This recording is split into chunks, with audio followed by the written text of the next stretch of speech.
आप सुन रहे हैं एजी एंटरटेनमेंट की धमाकेदार प्रस्तुति। Mix by AG recording studio. देखनी हो जब से हो गलिया पति दीवाना बाटे दिल, दीवाना बाटे दिल, देखनी हो जब से हो गलिया पति दीवाना बाटे दिल, दीवाना बाटे दिल। खुशिया के फूल गइला आजुए नुखिल, खुशिया के फूल गइला आजुए नुखिल। दीवाना बाटे दिल, दीवाना बाटे दिल। आप सुन रहे हैं एजी एंटरटेनमेंट की धमाकेदार प्रस्तुति। खुशिया के फूल गइला आजुए नुखिल,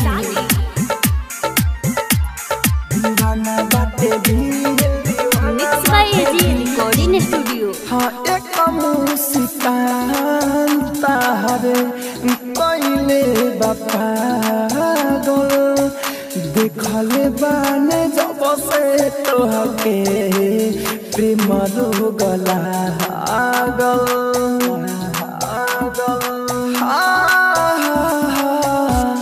एक मुस्कान तारे कइले बापा गोल, देखले बाने जब से तोहके प्रेम गला गल। रूप के बढ़ाई करी बोल के ते न जाने हो, छीन ले लो चाना मरे बजाई के छागल।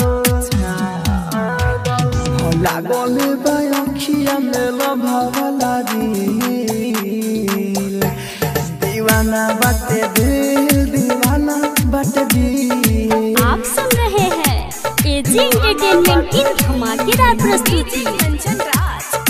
खुशिया के फूल गइला आजुए नुखिल,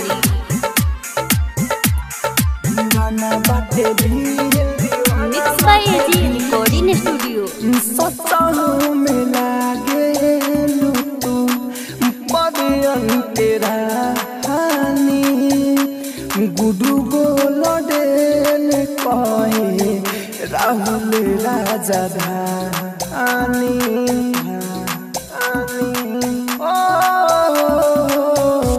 सताहू में लागे तू बदियन के रानी, गुडू गोलडेन कहे राहुल राजा धानी।